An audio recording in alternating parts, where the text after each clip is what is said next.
The second chance. 30 years drowning in whiskey. 15 years dry. Then, one sip, and I was back in the abyss. The whiskey seared a path down my throat, familiar fire morphing into bitter ash. 72 years on this earth, most of them spent losing. First myself, then a wife, then 3 kids who only called when their bank accounts ran dry. I raised them in Little Rock, started over in the Ozarks after the divorce, a landscape as empty as the space they left behind. Welcome to this powerful story of redemption, love, and second chances. If you enjoy meaningful storytelling, don't forget to like, subscribe, and hit the bell icon so you never miss a new upload. And I'd love to hear your thoughts. Leave a comment and let's start a conversation. The Ozarks sprawled around me, gray and unforgiving, a landscape as hollow as my regrets. Then, the missionaries came, steady as a breath against silence, their words brushing against the quiet like a whisper of salvation. They taught me the word of wisdom. Sobriety, discipline, a life stripped of alcohol, coffee, tea, tobacco, every indulgence I once clung to. A fragile vine of hope, stubbornly clinging to the cracked earth of my despair. Still, Sarah remained a ghost, a fortress of shattered promises. The kids drifted in and out, their voices thin and distant, their needs, money, rides, anything, a constant pull. This second chance felt less like grace, more like a miser's pittance. Clara Stevens burst into my life like a sun-drenched meadow after a long winter. A widow, her eyes held the quiet strength of someone who had stared into the abyss and walked back. She found purpose in me, impossibly, inexplicably. Our wedding was a whisper in her church, a fragile peace that felt too delicate to hold. For 3 glorious months, we lived in that fragile peace, wrapped in the warmth of something I had long thought lost.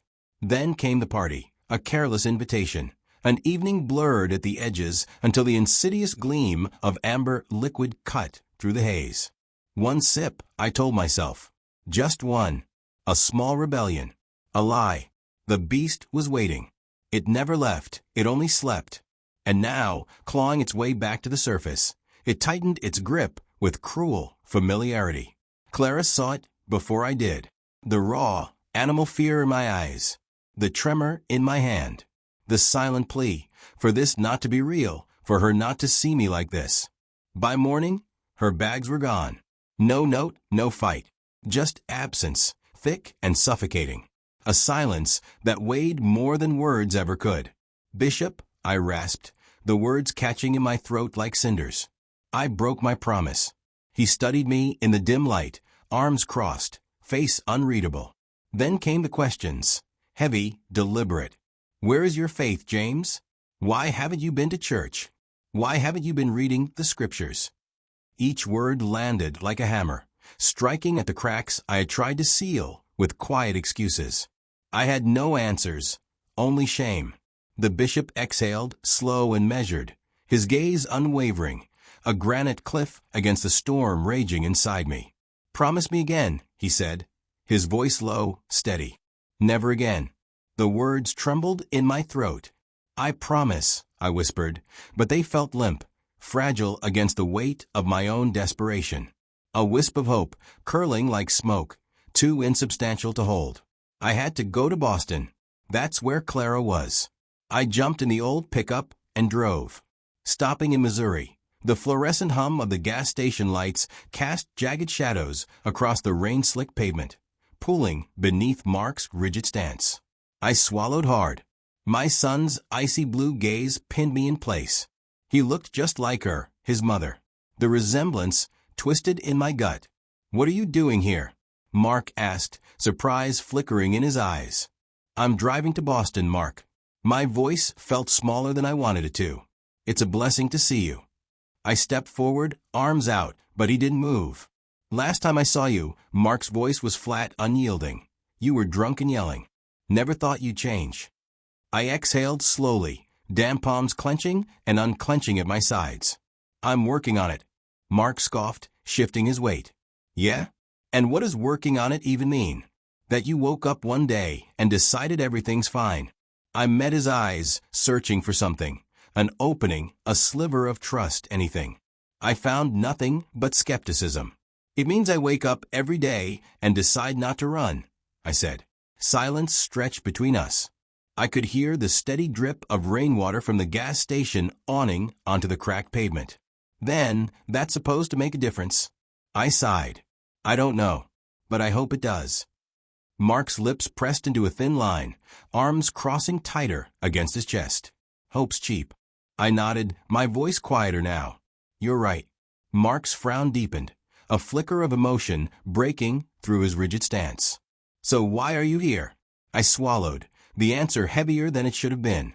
Because I need to be. I told you, I'm driving to Boston. Mark glanced away, staring at the horizon as if it held some kind of answer. Then finally, for how long? I straightened. As long as it takes. Mark didn't respond. Not right away. Then he turned, got in his car. I stepped forward, my voice catching slightly.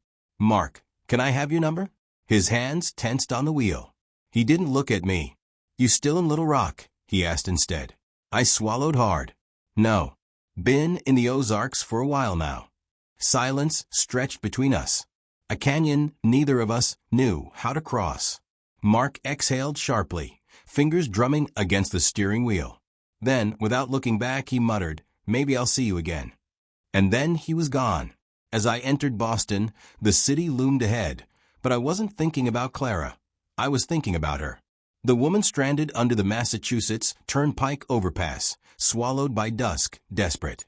Her face was etched with worry, illuminated by the harsh glare of my flashlight. My son is in jail, she said. I have to get there in time, or they won't let me see him. The urgency in her voice cut through the night, pressing against my ribs.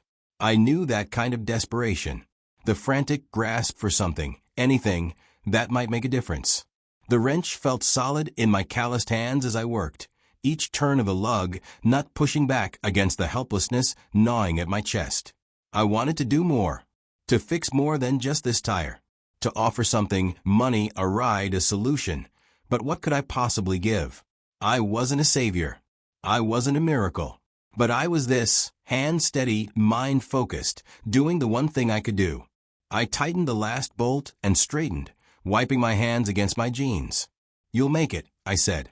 It wasn't a promise, but I needed her to believe it anyway.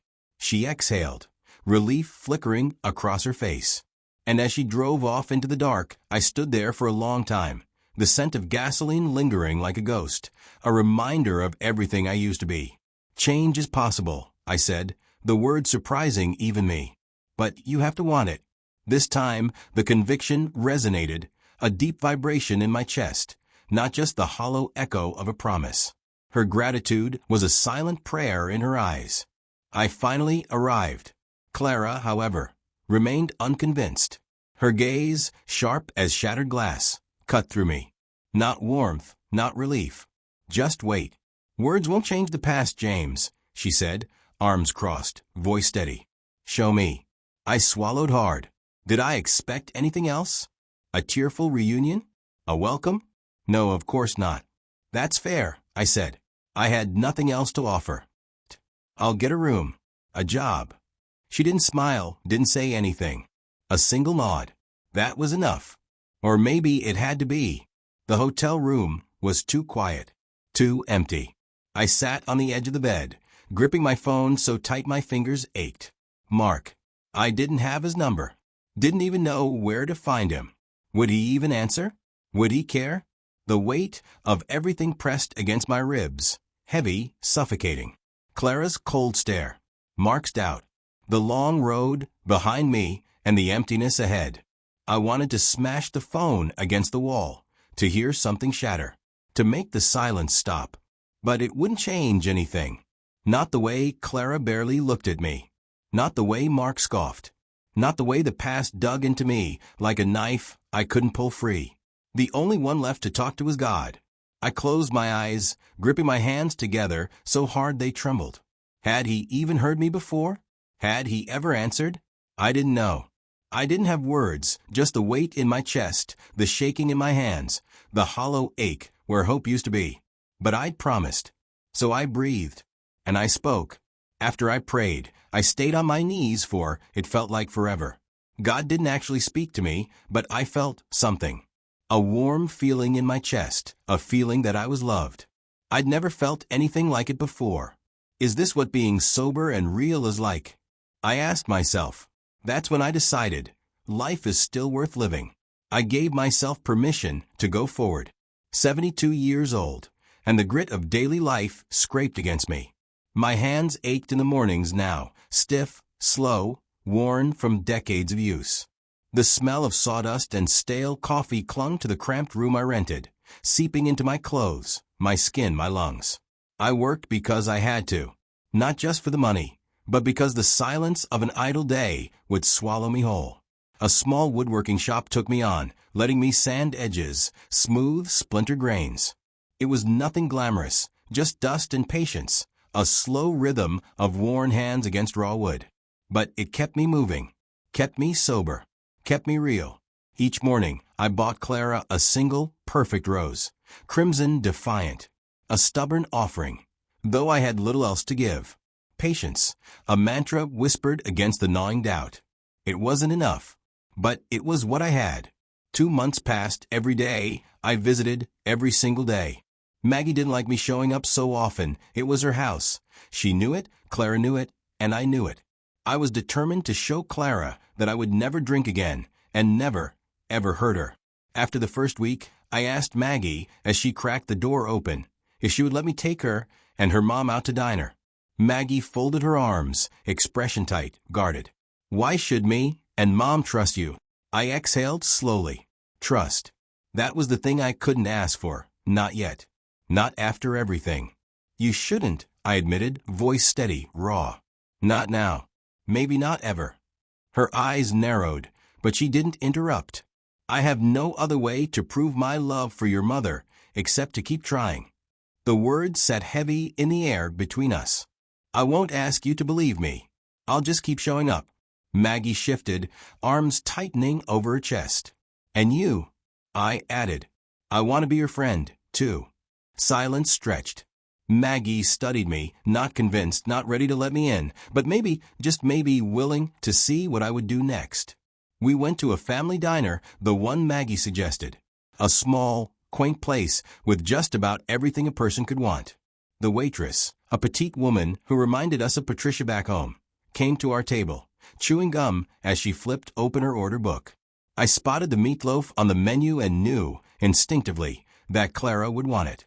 Still, I asked. She smiled, shaking her head just slightly. Yes, you knew, didn't you? Maggie gave me the strangest look. Then, as Patricia flicked her order book, Clara and I laughed at the familiar motion, the memory of Arkansas settling between us like an old song. Maggie watched me, watched the way I asked her mom what she wanted, even though I already knew. Watched the way Clara didn't correct me, didn't resist, just answered like it was normal, like it was right. And then the laugh. That light, effortless sound between us when the waitress flicked her order book. The unspoken recognition. The pull of something shared. Maggie didn't understand the weight of it, the significance of that moment between us. But she felt it. And for the first time, she wondered, was this real? Or just another illusion? Ready to shatter the moment she let her guard down? The first time I was allowed to step into Maggie's home, it felt like crossing into a world I wasn't sure I belonged in. It was warm, inviting in a way that didn't feel welcoming to me. Only to the life Clara had built without me. Hardwood floors stretched into a small living room, books stacked neatly on side tables, soft yellow light pooling in corners like forgotten memories. A framed photo sat on a shelf, Clara and Maggie smiling. Just them. I sat in silence, feeling the weight of everything this place meant. It wasn't mine. It had never been mine. Maggie didn't say much, just watched, arms crossed, measuring every breath I took inside the space she owned. I finally exhaled, clearing my throat. I started working at a woodworking shop. My voice felt foreign, as if speaking here was something I wasn't supposed to do. The furniture, it's simple work, just sanding and finishing pieces. But when they're done, they're beautiful. Clara glanced at me. I kept going. It's mundane, but it matters. I leaned forward slightly, studying my hands, rough from labor, from something real. I guess that's how I see myself now. Just trying to make something good, even if it's small. A pause. Maggie didn't speak. Clara didn't answer. But they listened. And maybe, for the first time, that was enough. Then Clara coughed. When I looked up, she smiled. It warmed my soul. Finally, she said, "I'd like to see it." Her words, simple. But I wanted to melt. Her words, simple. But I wanted to melt. Days passed, and Maggie let me spend time alone with Clara. We returned to the family diner, the same one where the waitress reminded us of Patricia from back home. Her name was actually Julie, but when I called her Patricia, Clara laughed. That laugh, it settled deep inside me, filling a space I hadn't realized had been empty for so long. We kept meeting there, kept laughing, kept sharing small moments that felt like pieces of something whole. Then, one evening, I knocked on Maggie's door. Of course, she answered.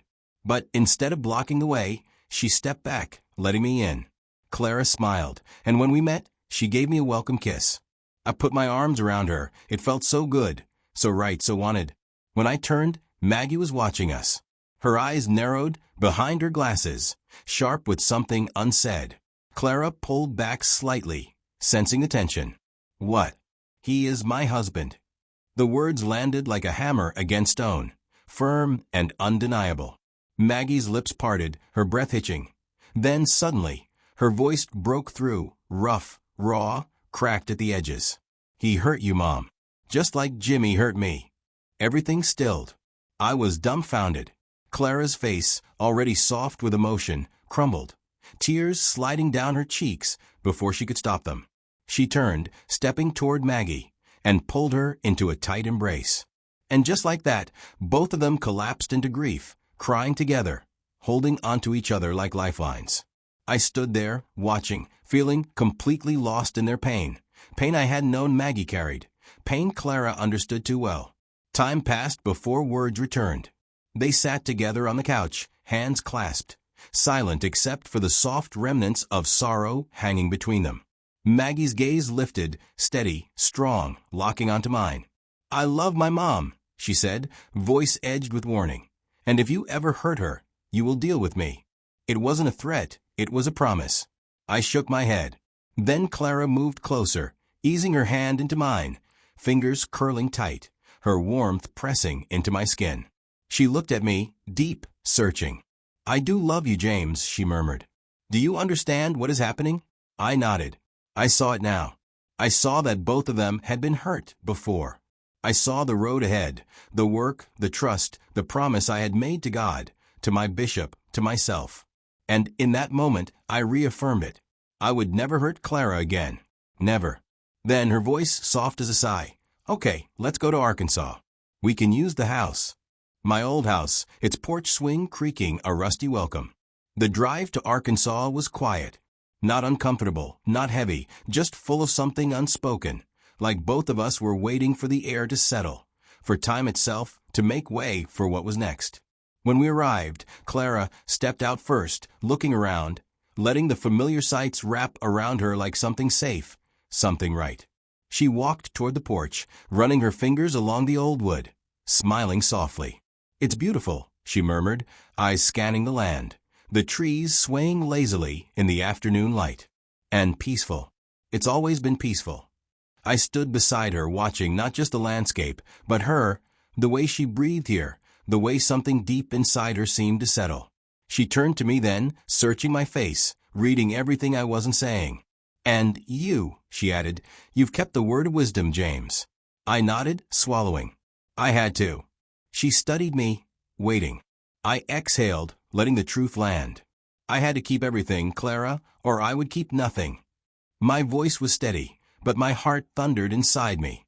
"For my sanity, for my life, I want to keep you." Clara stepped closer, pressing her hand against my chest, warm, grounding. "Then keep me." The words settled between us, unshaken. I reached for her hand, held it tight, and let the swing creak behind us, whispering its rusty welcome. Thank you for being part of this journey. If this story resonated with you, give it a like, subscribe, and hit that bell to stay connected with more incredible narratives. And please, leave a comment. I'd love to hear what you think, your favorite moments, and how this story touched you. Sometimes that's how healing works. It's not about an immediate, perfect resolution. It's about steps, about moments that ease the weight, even if there's still more to face ahead. And James? He needed that relief. Even if the road isn't entirely clear yet, he's standing on solid ground now.